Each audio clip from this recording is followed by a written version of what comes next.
नमस्ते, मेरा नाम मधुकर है और आज हम कक्षा 10वीं के श्री इस पाठ्य पुस्तक से बुद्धिर्बलवती सदा एक पाठ पढ़ रहे हैं, जिसका पहला भाग हम पढ़ चुके हैं। आज हम उस पाठ का दूसरा भाग पढ़ेंगे। पहले पाठ में हमने क्या देखा था कि बुद्धिमती नाम की एक महिला अपने दोनों पुत्रों के साथ अपने पिता के घर मैके जा रही थी, तो बीच में रास्ते में जंगल में उन्हें एक शेर मिला। अब वो जो बाघ उनको खाने के लिए आ रहा था, लेकिन बुद्धिमती ने अपना दिमाग चलाया, वो बिना डरे वो अपने ही बेटों को मारने लगी। क्यों मारने लगी कि उसको तो अपनी जान बचानी थी, अपने पुत्रों की भी जान बचानी थी शेर से। तो उसने अपना दिमाग चलाकर उसने क्या किया, अपने बच्चों को मारने लगे और उनसे कहा कि क्यों रे इस बाघ को खाने के लिए झगड़ा कर रहे हो, अभी एक ही बाघ है तो इसको हम बांट कर खाएंगे। अब ऐसी उसकी बात सुनकर शेर डर गया। उसे लगा कि ये लोग मुझसे बिल्कुल भी नहीं डर रहे हैं, बिल्कुल अपितु ये तो मुझे ही खाने के लिए झगड़ा कर रहे हैं आपस में। तो उनसे ये जो बाघ है ये डर जाता है और उसे लगता है कि ये औरत कोई व्याघ्र मारी है। व्याघ्र मारी यानी कौन, तो बाघ को मारने वाली है, तो इसलिए वो वहाँ से भाग निकलता है। तो इस तरह से बुद्धिमती और उसके पुत्रों की जान तो बच जाती है, लेकिन अभी भी हमारा किस्सा खत्म नहीं हुआ है। वो जो बाघ है वो वापस लौट कर आता है। अब कैसे लौट कर आता है, चलिए हम इस पाठ के दूसरे भाग में देखते हैं। तो बाघ डर के मारे भाग रहा है और वो निकल पड़ा है। अब आगे क्या होता है, हम आप लोग अपने पाठ्य पुस्तक में ये वाक्य देखिए क्या है। मैं अपने संगणक के पटल पर आप लोगों को दिखा रहा हूँ। अब आगे एंट्री होती है एक सीआर की। देखिए, भयाकुलम व्याघ्रम दृष्ट्वा कश्चित धूर्त श्रुगालः हसन्नाः, ये एक वाक्य है। अब इस वाक्य का हम पदच्छेद करते हैं ये इस तरह से। देखिए, भयाकुलम ये जो है भय अधिक आकुलम, ऐसा इसका पदच्छेद हुआ। और श्रुगालः के बाद हसन्नाः जो है, यहाँ पर संधि कार्य है, हसन और आह इस तरह से होता है। अब यहाँ पर क्या है, एक जो सियार उसने बाघ को देखा जो कि डर के मारे दौड़ रहा है, भय से आकुल होकर दौड़ रहा है, तो ऐसे बाघ को देखकर वो कुछ बोलता है। देखिए, पहले हम वाक्य समझ लेते हैं। भयाकुलम व्याघ्रम दृष्ट्वा यानी भयभीत बाघ को देखकर, भयाकुल यानी भय से आकुल यानी डरा हुआ। तो भयाकुलम व्याघ्रम दृष्ट्वा, ऐसे भय से जो आकुल है ऐसे बाघ को देखकर, कश्चित धूर्त श्रुगालः हसन्नाः, और कोई एक धूर्त यानी चालाक श्रुगाल यानी सियार, लोमड़ी, गीदड़, ये हसन आह यानी वो हंसते हंसते बोला। अब हंसते हंसते वो क्या बोला, भवान कुतः भयात् पलायितः, यानी आप कहाँ से डर के मारे भाग रहे हैं। भयात् पलायितः यानी भय से, डर से। और वहाँ पर इसकी ऐसी बात सुनकर जो व्याघ्र है यानी बाघ है वो भी कुछ बोलता है। और देखो, बाघ तो डरा हुआ है और डर के मारे वो बोलता है। देखिए, व्याघ्रः वदति, यह पर जो डैश है इसको हम वदति पढ़ते हैं। व्याघ्रः वदति गच्छ गच्छ जम्बुक, यानी जाओ जाओ सियार। देखो, यहाँ पर जम्बुक और श्रुगालः ये दोनों भी नाम एक दूसरे के समानार्थी शब्द है। समानार्थी यानी उनका मतलब एक है, और ऐसे समानार्थी शब्द आप लोगों को परीक्षा में पूछे जाते हैं। तो बाघ कहता है गच्छ गच्छ जम्बुक, यानी जाओ जाओ सियार। कहाँ जाओ, तो त्वमपि किंचित गूढ़ प्रदेशम, त्वमपि, यहाँ पर त्वमपि शब्द है। त्वमपि का मतलब क्या है, तुम भी, किंचित यानी किसी, और गूढ़ प्रदेशम यानी खुफिया जगह पर।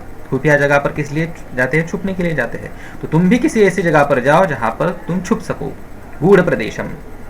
अब ऐसा बाघ ने उसको क्यों कहा, तो उसका कारण बाघ अगले वाक्य में बताता है। यतो व्याघ्र मारीति या शास्त्रे श्रूयते तयाहम हन्तुम आरब्धः। ये देखो, बाघ ने डर के मारे एक लंबा सा वाक्य बोल दिया। अब हम संस्कृत के विद्यार्थी हैं, हम इसको समझते हैं। समझने के लिए हम सबसे पहले क्या करते हैं, इसका पदच्छेद करते हैं। पदच्छेद के अंदर संधि विग्रह, समास विग्रह कर लेते हैं। तो ये हुआ इस वाक्य का पदच्छेद। और यहाँ पर क्या है, यतो से यतः बना, उत्व संधि। व्याघ्रमारीति का मतलब है व्याघ्रमारी इति, ये यहाँ पर दीर्घ संधि है। और तयाहम, यहाँ पर भी हम देख सकते हैं कि दीर्घ संधि है। और हंतुम आरब्धः यानी हंतुम और आरब्धः, यहाँ पर संयोग है। अभी इस वाक्य का हम अर्थ लिखते हैं। यतः, यतः यानी क्योंकि। पिछले वाक्य में शेर कहता है त्वमपि गच्छ गच्छ जम्बूका त्वमपि किंचित गूढ़ प्रदेशम, जाओ जाओ सियार, तुम भी किसी खुफिया जगह पर चले जाओ, छुप जाओ।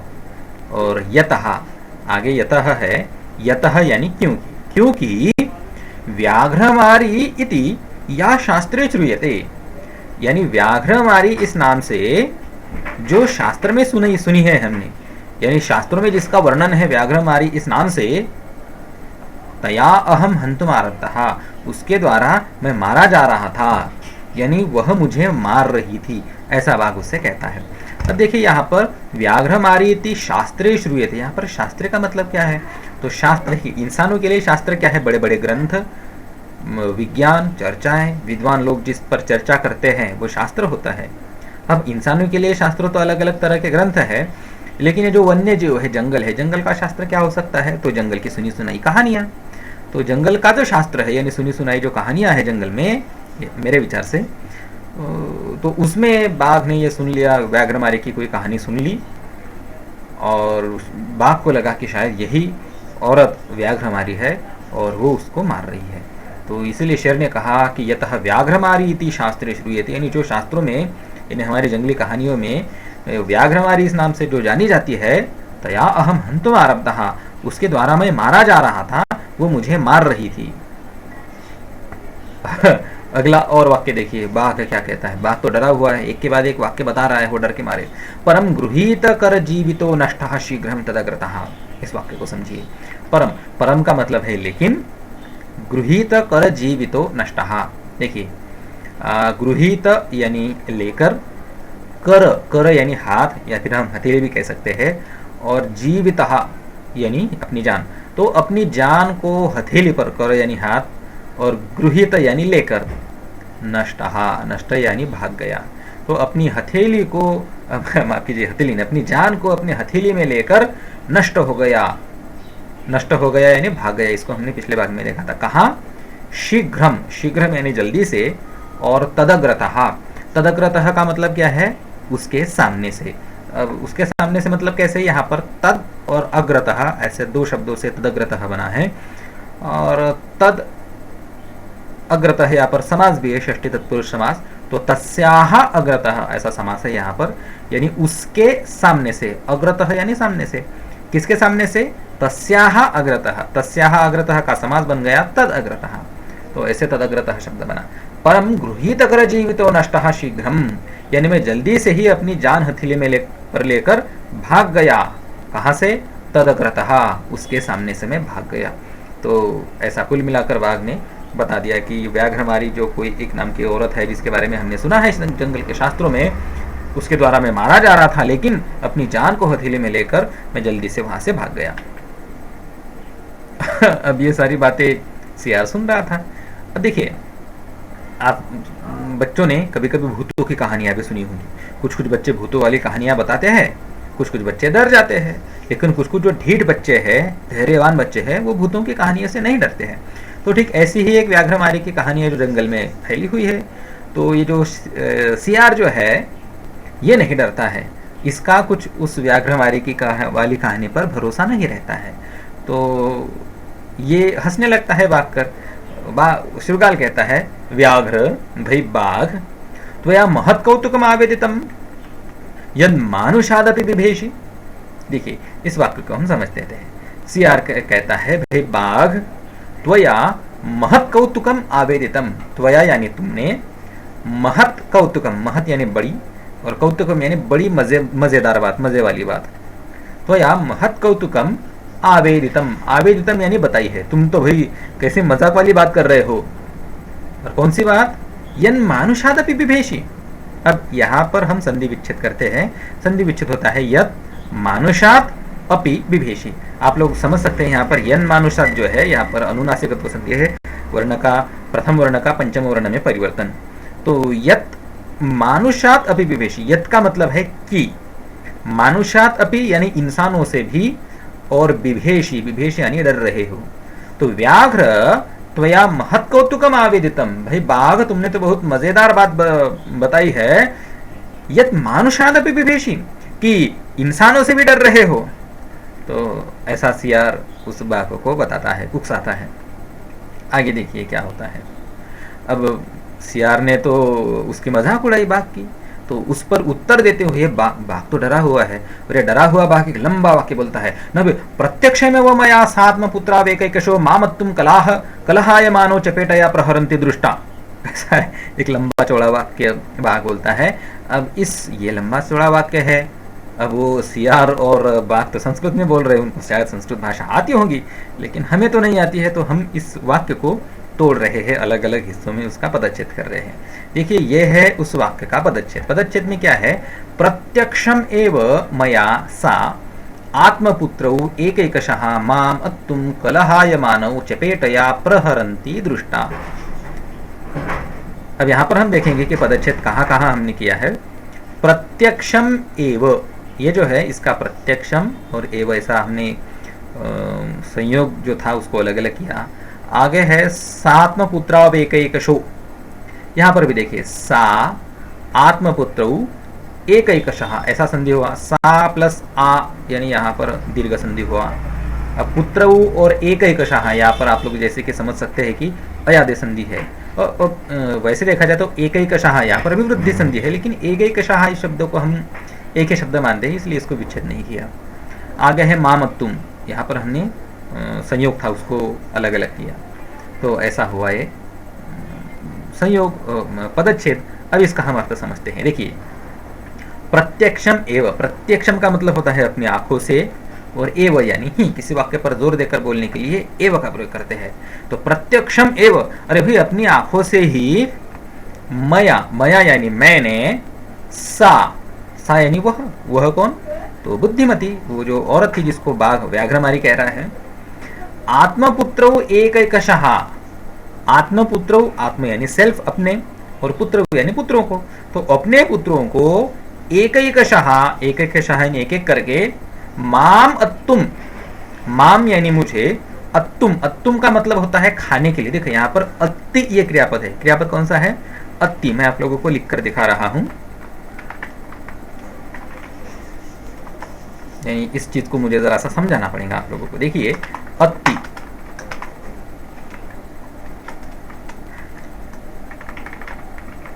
आप लोगों ने देखा होगा खादती एक क्रियापद है। खादती का मतलब क्या है? खाता है। अब इसका समानार्थी भी एक दूसरा क्रियापद है, कौन सा है? एक है भक्षयति। भक्षयति का मतलब ही है भक्षण करता है, खाता है। और ठीक उसी प्रकार से यहाँ पर अत्ति, ये भी एक क्रियापद है। अत्ति का भी मतलब होता है खाता है, भोजन करता है। अब इनके साथ तुमुन प्रत्यय लगाने के बाद खादती का खादितुम बनता है, थोड़ा सा मैं इसको छोटा करूंगा, हाँ, खादितुम बनता है, खादितुम यानी खाने के लिए। भक्षयति, इसका भक्षयितुम बनता है। और ठीक ऐसे ही अत्ति का अत्तुम बनता है, अत्तुम यानी खाने के लिए। तो अत्तुम का समानार्थी क्या है? अब ये मैंने आप लोगों को विस्तार से क्यों बताया? क्योंकि परीक्षा में समानार्थी शब्द पूछे जाते हैं। तो अत्तुम, इसका समानार्थी शब्द क्या होगा? खादितुम अथवा भक्षयितुम, ये भी हो सकता है। ठीक है, तो मैं इसको अति मिटा रहा हूँ।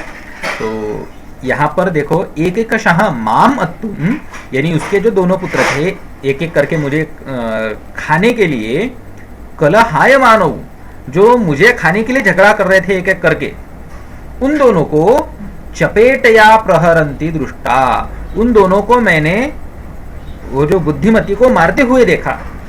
अब देखिए, मैं मानता हूं कि ये लंबा चौड़ा वाक्य है, इसको समझना जरा सा कठिन है, तो फिर से मैं इसको और अलग तरीके से समझाता हूं। देखो, अब यहां पर ये जो है ये जो लंबा वाक्य है, इस लंबे वाक्य को हम छोटा कर रहे हैं। कैसे छोटा किया?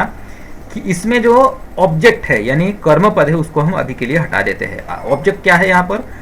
देखिए, प्रत्यक्षम एव मया सा, यहाँ से यहाँ तक हमने जैसा था वैसा लिया, और आत्मपुत्रौ एकैकशः माम अत्तुम कलहाय मानौ चपेटया प्रहरन्ति, ये सब कुछ जो है इसको हमने अभी के लिए दूर रखा, और केवल दृष्टा इतना हमने साथ में रखा। तो देखो, प्रत्यक्षम एव मया सा दृष्टा, इतना ही हमने इस वाक्य में लिया, और इसको हम बाद में देखते हैं। तो प्रत्यक्षम एवं मया सा दृष्टा, इसका मतलब क्या होता है? कि प्रत्यक्षम यानी अपनी आंखों से ही, मया सा दृष्टा, कि प्रत्यक्षम अपनी आंखों से ही मैंने उसे देखा। किसको देखा? उस बुद्धिमती को देखा। तो प्रत्यक्ष में वो मया सा दृष्टा, प्रत्यक्ष अपनी आंखों से ही मैंने उसे देखा, लेकिन कैसे देखा? तो देखिए अगला, अब हमने चपेटया प्रहरंती, ये जो दो वाक्य शब्द है इसको यहां पर लिया। प्रत्यक्ष में वो मया सा चपेटया प्रहरंती दृष्टा। अब यहां पर समझ लीजिए, अपनी आंखों से ही मैंने उसे चपेटया प्रहरंती दृष्टा, चपेटया यानी थप्पड़ से, प्रहरंती यानी मारते हुए, और दृष्टा यानी देखा। तो अपनी आंखों से ही मैंने उसे थप्पड़ से मारते हुए देखा। यहां तक हमारा ये मतलब हो गया। अब आगे देखिए, किसको मारते हुए देखा? तो अब हम आगे पूरा ले लेंगे। आत्मपुत्र एक मामत्तुम कलहम कलहाय मानो। अब ये वाला वाक्य यहाँ पर आ जाएगा। देखो, प्रत्यक्षम एवं मया सा दृष्टा, अपने आंखों से ही मैंने उसे देखा। कैसे देखा? तो चपेटया प्रहरंती दृष्टा, यानी थप्पड़ से मारते हुए मैंने उसको देखा। लेकिन किसको मारते हुए? आत्मपुत्रो एकैकशः माम तुम कलहाय मानो दृष्टा, यानी अपने पुत्रों को जो एक एक करके मुझे खाने के लिए झगड़ा कर रहे थे, उनको थप्पड़ से मारते हुए मैंने उसको देखा। जो बच्चे मुझे खाने के लिए झगड़ा कर रहे थे, यानी वो मुझसे बिल्कुल भी नहीं डरे थे। तो इस तरह से बाघ कहता है कि मैंने उसको अपनी आंखों से देखा। कैसे देखा? अपने बच्चों को मारते हुए देखा। कैसे? उसके बच्चे क्या कर रहे थे? तो मुझे खाने के लिए झगड़ा कर रहे थे। एक बोल रहा था कि नहीं मैं बाघ को खाऊंगा, दूसरा बोल रहा था कि नहीं मैं बाघ को खाऊंगा। तो ऐसे बच्चों को मारते हुए मैंने उसको देखा। यानी इसका मतलब यह है कि वे मुझसे बिल्कुल भी नहीं डर रहे हैं और वो मुझे खाने जा रहे थे। तो दैट्स इट। तो ये बाघ का कहना है। और अब आगे देखिए क्या होता है अगले। अब देखिए ये सारी जो बातें बताई, तो ये जो देखो सियार गीदड़, ये जो होता है जम्बुक जिसको संस्कृत में कहते हैं हम, वो बहुत एक चालाक जानवर होता है। और वो समझ गया कि बुद्धिमती जो है इसने सचमुच में बाघ को उल्लू बनाया है बस। क्योंकि उसका तो वो व्याघ्रमारी वाली कहानी पर भरोसा नहीं था। उसको पता था कि व्याघ्रमारी नाम की कोई चीज़ नहीं होती है। लेकिन ये बाघ बेचारा भोला भाला है। हाँ है ताकतवर, उसके पास शक्ति है, लेकिन ज़रा दिमाग से थोड़ा भोला भाला है। तो उसको समझ में आ गया कि बुद्धिमती ने कैसे बाघ को उल्लू बनाया है। और अब वो बाघ से बात करता है। वो कहता है स्वामिन जम्बुकः वदति स्वामिन यत्र आस्ते सा धूर्ता तत्र गम्यताम। वो कहता है स्वामिन, स्वामिन यानी मालिक, वही मालिक, यत्र आस्ते, यत्र आस्ते यानी जहां है, कौन है? सा धूर्ता, वो चालाक औरत, सा यानी वह, और धूर्ता यानी चालाक औरत, तत्र गम्यताम वहां चलिए, जहां वो चालाक औरत है वहां चलिए। और आगे वो कहता है व्याघ्र तव पुनः तत्र गतस्य सा सम्मुखमपीक्षते यदि तर्हि त्वया अहम हंतव्यः इति। तो ये एक पूरा वाक्य है जो जम्बुक कहता है उसको। वो कहता है सबसे पहले वाक्य में कि भाई जहां है वो धूर्त औरत, चालाक औरत, वहां चलिए। और व्याघ्र भाई बाघ, तव पुनः तत्र गतस्य, तव यानी तुम्हारे, पुनः तत्र गतस्य, पुनः यानी वापिस वहां जाने पर, सा सम्मुखम अपेक्षते यदि, सा यानी वह, सम्मुखम अपेक्षते। यहां पर देखो दो शब्द है, पहला है सम्मुखम और अपेक्षते। सम्मुखम अपि ईक्षते, ऐसे तीन शब्द है। तो सम्मुखम यानी सामने, अपि यानी भी, और ईक्षते, ईक्षते यानी देखती है। और आगे है यदि, यदि यानी अगर। अब देखिए इस चीज को मैं जरा वर्ड पैड पर समझाना चाहता हूँ। ये मैंने खोला, वर्ड पैड नहीं खुला, हाँ ये खुल रहा है, तो इसको समझने की कोशिश कीजिए। सम्मुखम अपेक्षते, इस शब्द को मैं समझाना चाहता हूँ।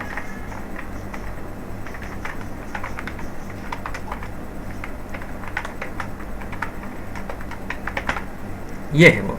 अब इसका अगर हम संधिच्छेद करते हैं तो पहला शब्द है सम्मुखम अपि ईक्षते यदि, ऐसा यहाँ पर संधिच्छेद होता है। और ये जो ईक्षते नाम का शब्द है, ईक्षते का मतलब होता है देखती है। इसका समानार्थी शब्द मैं आप लोगों को बता रहा हूँ, वो है पश्यति। तो पश्यति का ही समानार्थी ईक्षते है। पश्यति परस्मैपदी है, ईक्षते आत्मनेपदी है। तो मैं पश्यति को यहाँ से हटा देता हूँ, बस आप लोगों को ध्यान में रखना है। अब कुल मिलाकर इसका मतलब क्या है कि सम्मुखम यानी अपने मुख के सामने यानी ऐसे सामने, अपि यानी भी, और ईक्षते यानी देखती है। और आगे जो है यदि वाला शब्द, इस यदि को हम सामने रख देते हैं। यदि का मतलब होता है अगर, अगर सामने भी वो देखेंगी, ऐसा उसका मतलब निकल कर आता है। तो अब हम वापस अपने पाठ पर जा रहे हैं। देखिए, तव पुनः तत्र गतस्य सा सम्मुखमपीक्षते यदि, अगर तुम वापस वहां पर जाते हो और वापस जाने के बाद वो औरत तुम्हारे सामने ऐसे तुम्हारे आंखों में आंख लाकर देखेंगे भी अगर, तरहि त्वया अहम हंतव्यः इति। तरहि, तरहि का मतलब है तो, त्वया अहम हंतव्यः, तो तुम मुझे ही मार देना। त्वया अहम हंतव्यः, अहम यानी मैं, और हंतव्य यानी मारने के लिए मैं पात्र बन जाऊंगा। तो फिर तुम मेरे, मैं वध का पात्र बन जाऊंगा, तुम मेरा वध कर देना, मुझे मार देना। इतने पूरे आत्मविश्वास के साथ वो बाघ को उकसाने की कोशिश करता है ताकि बाघ का डर खत्म हो जाए और वापस वो उसके पास चला जाए। किसके पास? व्याघ्रमारी के पास जाएगा। अब व्याघ्रमारी के पास जाने पर इस आप लोग सोचेंगे कि इस सीआर का क्या फायदा है। देखिए, बाघ वापस जाएगा, उस औरत को मारेगा, उसके बेटों को मारेगा, तो क्या पूरा का पूरा जो मांस है उन बच्चों का अकेला बाघ खा जाएगा क्या? नहीं, कुछ ना कुछ तो कतरे बच ही जाते हैं। तो ऐसे कतरे ही खाने वाला ये जम्बुक है। तो उसकी लालच में बाघ को उकसाता है, वापस व्याघ्रमारी की तरफ लौटाने की कोशिश करता है। देखो वो क्या बोलता है कि जहां पर वो चालाक औरत है वहां पर जाइए, और भाई बाघ तुम्हारे वापस अगर वहां, तुम अगर वापस वहां जाते हो तो तुम्हारे सामने भी अगर वो रुकी, सामने अगर उसने तुम्हारे सामने देखा भी, तो तुम मुझे मार देना। यानी इसका मतलब है कि तुम वहां वापस जाओगे तो वो जो बुद्धिमती सीआर को थोड़ा ना उसका नाम पता होगा, तो वो औरत बिल्कुल डर जाएंगी अगर तुम वापस जाओगे तो इतना पूरे आत्मविश्वास के साथ सीआर उसको उकसाता है। लेकिन अब शेर की इस पर क्या प्रतिक्रिया है? ये जो बाघ है, ये बाघ क्या कहता है? देखिए, बाघ कहता है देखो इसको वाक्य को देखकर मुझे बहुत हंसी आ रही है। बाघ कहता है, श्रुगाल यदि त्वं मां मुक्त्वा यासि तदा वेलाप्य वेला स्यात्। अब देखो, बाघ अभी भी डरा हुआ है। देखो कितना डरपोक है बाघ। अब उसको थोड़ी थोड़ी बातें तो समझ में आ गई है उसकी, लेकिन वो कहता है श्रुगाल यानी भाई सीआर, यदि, यदि यानी इफ, अगर, त्वम यानी तुम, माम मुक्त्वा, माम मुक्त्वा यानी मुझे छोड़कर, यासी, यासी यानी ये गच्छसी का समानार्थी है। देखिए, गच्छति यानी जाता है, याति का मतलब भी होता है जाता है, लेकिन मध्यम पुरुष है तो इसका समानार्थी गच्छसी होता है। तो कुल मिलाकर इस वाक्य का मतलब है, अगर तुम मुझे छोड़कर जाते हो, तदा, तदा यानी तब, तब वेलाप्य वेला स्यात्, तो गड़बड़ हो जाएंगी। यहाँ पर वेलाप्य वेला ये जो शब्द है इसका मतलब होता है गड़बड़ हो जाना। अगर तुम मुझे छोड़कर चले जाओगे तब तो भाई गड़बड़ हो जाएंगी। तो ये जो वेलाप्य वेला है, आगे जाने से पहले मैं वेलाप्य वेला को समझाना चाहता हूं। यहां पर यण संधि है, देखिए, वेला, अपि, अवेला। देखिए, वेला का मतलब होता है अनुकूल समय यानी अच्छा समय, और अपि का मतलब है भी, और अवेला यानी प्रतिकूल समय, बुरा समय। तो वेला अपि अवेला स्यात् यानी अच्छा समय भी बुरा समय बन जाएगा, यानी गड़बड़ हो जाएंगी, ऐसा बाघ कहता है। तो बाघ का कहना है कि भाई तुम मुझे वहां पर लेकर जाओगे, लेकिन वहां जाने के बाद तुम उस बुद्धिमती के सामने मुझे जाकर रखोगे और खुद भाग जाओगे।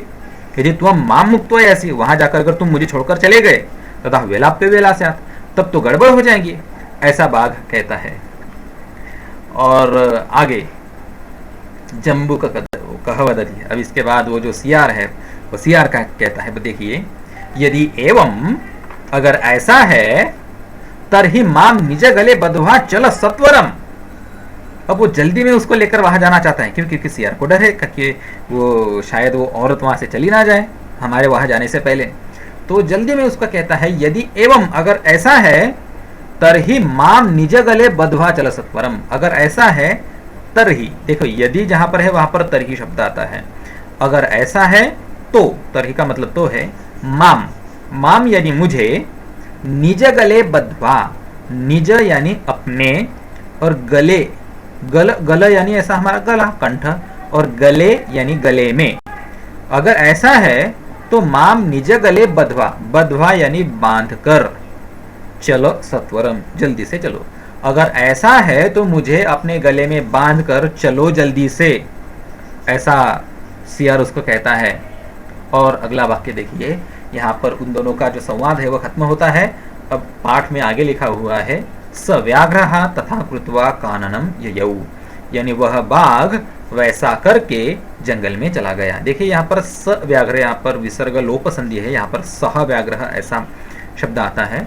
तो वो बाघ वैसा करके काननम ययौ, यानी वो जंगल चला जाता है। तो देखिए यहाँ पर कानन यानी जंगल, ये समानार्थी शब्द है जंगल का। वन भी कह सकते हैं उसको, अरण्य भी समानार्थ हो सकता है। तो समानार्थी शब्दों का आप लोगों को ध्यान में रखना है। तो वैसा करके वह जो है बाघ, वैसा करके यानी कैसा, तथा कृत्वा यानी वैसा करके, वैसा करके यानी कैसा, जैसा उसको जम्बुक ने बोला था कि मुझे अपने गले में बांधो। तो बाघ क्या करता है, उस सियार को अपने गले में बांधता है और वैसा करके वापस वो जंगल की तरफ जाता है जहां पर वो बुद्धिमती है। लेकिन अब देखो आगे क्या होता है, श्रुगालेन सहितम पुनरायंतम व्याघ्रम दूरात दृष्ट्वा। अब देखिए, श्रुगालेन सहितम यानी उस सियार के साथ, सहित यानी साथ, उस सियार के साथ पुनरायंतम, पुनरायंतम पुनः यानी वापिस, और आयंतम यानी आते हुए, जो आ रहा है।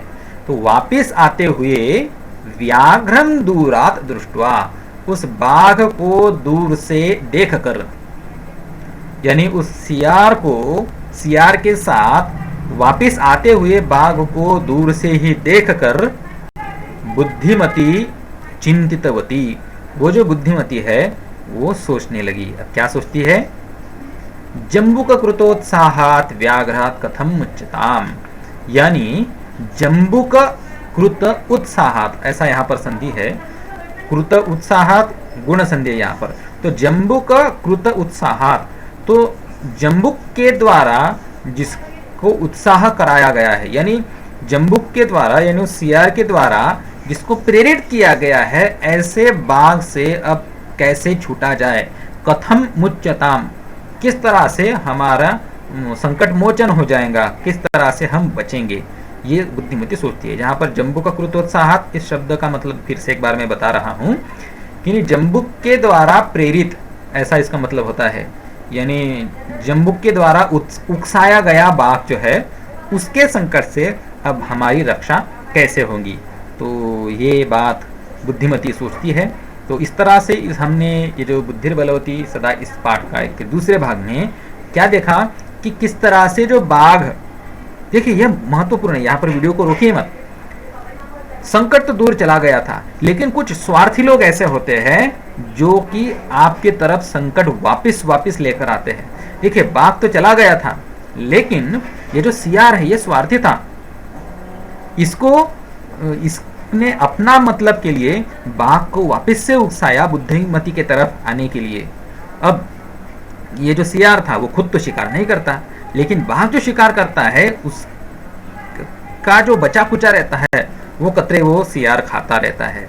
तो उसी के स्वार्थ में हमें अपने जीवन में भी ये संदेश स्वीकार करना चाहिए कि संकट वापस जाता है, लेकिन वापस जाने के बाद जो स्वार्थी लोग हैं वे उस संकट को वापस हमारी तरफ लेकर आ सकते हैं। तो इस तरह से इस पाठ में हमने ये चीज़ सीखी। अब अगले पाठ में, अगले भाग में हम देखेंगे कि बुद्धिमती उस संकट से भी कैसे अपने आप को बचाती है। ये सब कुछ जो मैंने अभी आपको बताया है, सारा का सारा हिंदी भाषांतरण मैंने अपनी वेबसाइट पर लिखा है, जिसकी लिंक मैं इस वीडियो के नीचे दे रहा हूँ। चाहे तो आप लोग उसको भी पढ़ सकते हैं। धन्यवाद।